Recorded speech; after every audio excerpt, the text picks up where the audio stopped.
you very much for that kind introduction, Dr. Coble, and I'm pleased to be here. I'm really grateful to all the folks who put this together and gave us this wonderful playground to play in today. I'm excited to be the kickoff speaker today, although I'm daunted to have to follow Sir Ken Robinson. Really, he should not be my opening act, I should be his. But I'm going to touch on a lot of the themes that he talked about in his video. You know, the truth of the matter is, I come to this from the perspective that Dr. Coble just mentioned, that I had to make comedy fresh, made to order, 5 shows a weekend, every weekend, and I did that for a span of about 10 years. And one of the amazing things about that, when people hear that I used to do improvisational comedy, the thing they always want to know is, oh my gosh, were you nervous? Yes, I was nervous. I was nervous during the part of the show every night where I had to get up and give a scripted part that explained what we were going to be doing. Because if I forgot part of that scripted part, the place where my brain stopped working thank you. The place where my brain stopped working meant that the explanation of the game would be off for everybody else, and the audience wouldn't know what we were doing. Once we got to the part where we just started making up the things that we were saying, that was the liberating part, because we knew how to do that. If you want to see an improv comedian go out of their mind, it's very easy. Would you like to know how to do it? Yeah. You would? Perfect. A very malevolent crowd. I'm glad to hear it. If you want to see an improvisational crowd, a comedian go out of their mind, all you have to do is show up to every show for 2 weeks and give them the same suggestions. Eventually, they will completely snap because you will have done everything you could possibly do. When you do a show, you do something called an ask for. You say, give me something I can use to start this scene. Charades and try to get a group to guess. Well, someone in the audience had come up with supercalifragilisticexpialidocious. And so we had to act that out. How do you act that out? I can't be Mary Poppins. So we tried to break the word up. Supercalifrag. And by that time they got it, but it took some time. It was exhausting. And so between shows, we went backstage and I said, you know, if we ever get that again, I'm going to do this, and you'll know that means supercalifragilisticexpialidocious. And we all sort of laughed. In the next show, we did not force it, but somebody said supercalifragilisticexpialidocious. There must have just been something in the air. And so I was so excited, I get to do my thing. So I went, and the person said supercalifragilisticexpialidocious. And you know what the audience did? Nothing. They just looked at us like, these people are lying, cheating frauds. There's no way that this is supercalifragilisticexpialidocious. What we learned was that spontaneity is funny, that pre-planning is not, that creativity is funny, that, you know, that if they wanted to see a scripted show, that's what they would have gone to see. Something in the air. And so I was so excited, I get to do my thing. So I went, and the person said supercalifragilisticexpialidocious. And you know what the audience did? Nothing. They just looked at us like, these people are lying, cheating frauds. There's no way that this is supercalifragilisticexpialidocious. What we learned was that spontaneity is funny, that pre-planning is not, that creativity is funny, that, you know, that if they wanted to see a scripted show, that's what they would have gone to see. So I want to start with a little exercise for you, and we're going to warm up our brain. So quickly, think of a color and a tool. Everybody got it? How many of you said red hammer or blue hammer? Right now you're going, oh, I got to leave the TED conference. I'm a fraud. The fact of the matter is, not only, we tend to think in very conventional ways. So much so that some neurologists have been able to prove that it actually forms physical grooves in the brain. So if you're ever working along really great and you say, I'm in the groove, you don't know how right you are. You are in the groove, but you're also in a rut. Because your mind will always think the way it always has because that's worked before.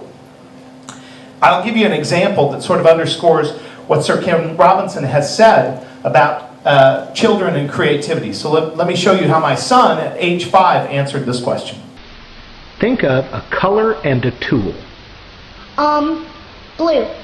Blue what? Blue guitar. Now, let me tell you something. That is a wrong answer. A guitar is not a tool. We showed him. But what's amazing is that children are not afraid to be wrong. Children don't know what's right and wrong. They haven't had the years of socialization that tell them this is the right thing to do, this is the wrong thing to do. A child is never afraid to look foolish, and no one has ever told them they're not creative. What Sir Ken Robinson has shown with the children becoming increasingly less creative, I think that is the natural progression of things if we don't fight it, because we become more inhibited. I remember when he was little, whatever Halloween costume we put him in, he was fine with it. I could have dressed him as a pink hippo, and he would have been like, I'm the best pink hippo ever. At 9 years old, he won't be a pink hippo anymore. And in fact, when Dad dresses him, he says, this is not cool at all. He has strong opinions about the way he wants to look, and he feels more inhibited. Now, you'll see how I've been working with him in just a little bit. Roger Von Ocht wrote, I think, one of the most pivotal pieces of work about this, called A Whack on the Side of the Head. And one of the things he said is, when we want to figure out how to make creativity, we have to get beyond the first right answer. We have to get to the second right answer. Now, I've always talked about metaphors of creativity as being like being struck by lightning. That's what we expect it to be, right? And so for those of us who think of ourselves as very creative, we may walk around going, how do I figure out how to get struck by lightning? Well, unless you're Ben Franklin, that's probably not, being struck by real lightning is not going to be an inspirational moment for you, right? It's going to be a hospitalization moment for you. And so as a creative person, you may say, well, I need lightning to strike now. How do I get it to strike now? For those who don't see themselves as creative, there may be a tendency to say, I've never been struck by lightning. I don't know how to get it to hit. The very first thing we have to do is make a conscious choice to be creative. And one of the ways we're going to have to do that is by developing our higher order thinking skills. You know, a few years back, they took Bloom's taxonomy of learning, one of the ways that educators understand how we build progressive skills in thinking, from just understanding something at the lowest level to being able to apply it, synthesize it. And they said, you know what the absolute apex of that triangle is? It's creativity. Because until you understand something, and until you see how it interacts with other things, you can't hope to create something new out of it. We have to develop creativity as a higher order thinking skill. And that means that it's going to have to be a habit of the mind. Something that we try to do over and over and over again. When we hit that first right answer, we have to say, that one works. I'm going to put it over here so that I can remember it. But I'm not going to be inhibited by it. I'm going to see what lies beyond that. I'm going to see if I can make my mind work in some new ways. There's a quote that also appears in A Whack on the Side of the Head that I've always liked, which is that creativity is looking at the same thing everyone else sees, but choosing to think something different. I refine that a little bit to say that creativity is the conscious effort of looking at something and choosing to see something different and respond to it in a different way. So you may say, okay, you're the guy who had to make up funny things every weekend, as if that's a qualification to tell me anything. How do I do that? Well, one thing I would say is, remember in the days of early computers, we used to say garbage in, garbage out. Well, convention in, convention out. If you are learning conventional things, you've got to find ways to expose yourself to new ideas. This is one of the things, especially for college students who are here in the room, it's so important that you not allow yourself to just get trapped in the banalities of Real Housewives of wherever they're from and you know, the Jersey Shore. I guarantee you it's like fast food. It may sustain you for a while, but eventually it'll kill you intellectually. You've got to find something stimulating. You can go to I used to say, walk around an art gallery if you need to find a solution to your problem. Say, that big project that's due next week, what does Monet have to say about that project? And at first it will seem completely foreign. And I will tell you, I've never looked into a painting and then said, yes, that's what I'll do for my quarterly report.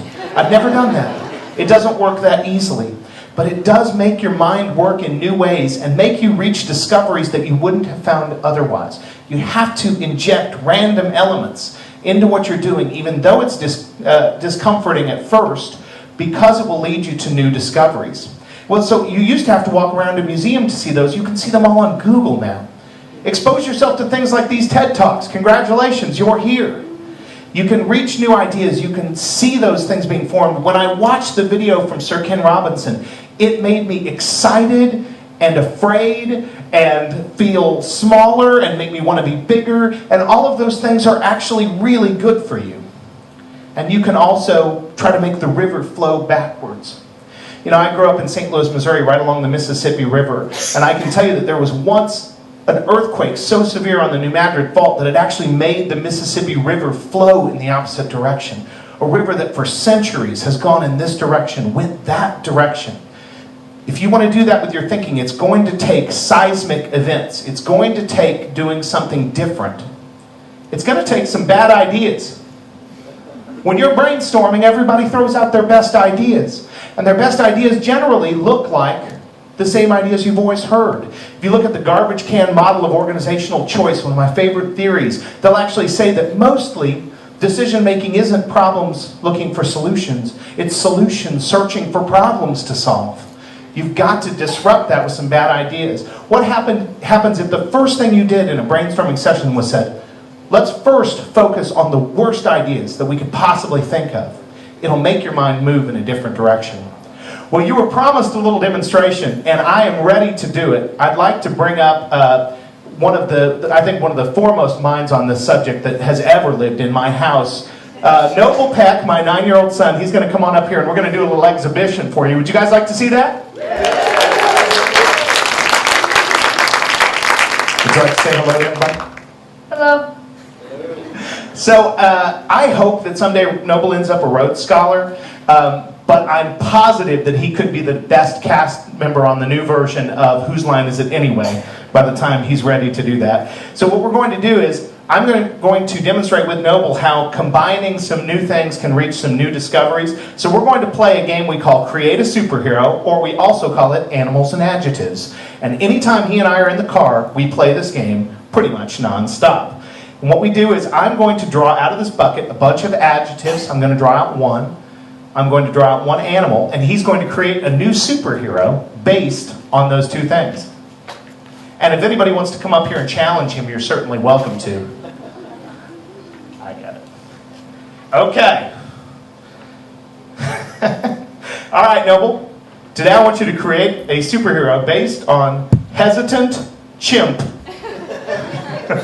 So what do you think would be the deal with the hesitant chimp?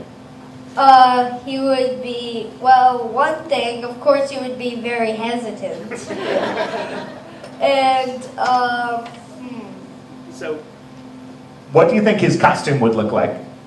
well, it would, well, on his shirt, his symbol, like Superman has an S, his would be a banana. Because chimps like bananas. Yeah. Who do you think his arch nemesis might be, the hesitant chimp?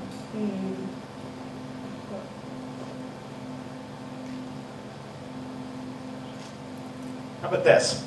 If the hesitant chimp is hesitant, what is he hesitant about? Evil. So is he not really eager to fight evil? He kind of is, but, well, he's trying to stop them, but he's really hesitant, so he kind of just hangs back. That sounds pretty good. What does he keep on his utility belt? A banana gun and a banana grappling hook. That'd be very strong. He could just Fails. a banana peel. And what would he use those for? He would throw them down.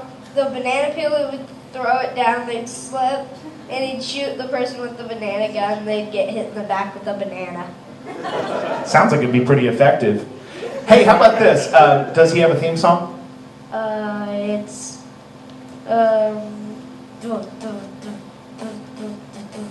hesitant chimp. All right, let's give Noble a big round of applause. All right, you may have seen, buddy. I can tell you this, that I've never asked him to be funny this time of the morning, and I've never asked him to do it in front of this many people before, but I think he did a great job. Thank you. Thank you. His mother and I made him ourselves. Out of pretty much nothing. That being said, he's a very bright boy, and I know that. but he's no brighter than all of us. He has learned something that we have forgotten. And that is the power of being silly. That is the power of invention. That is the beauty of making something new. There's a great quote that I love, especially because of its lack of intentionality. Yogi Berra, famed American folk hero Yogi Berra once said, "When you reach a fork in the road, take it." We talked about divergent thinking before. I think the way to cultivate divergent thinking is for us to choose to think something beyond that and to look to make our minds work in new ways. So when you reach that divergent fork in the road, take it. Thank you.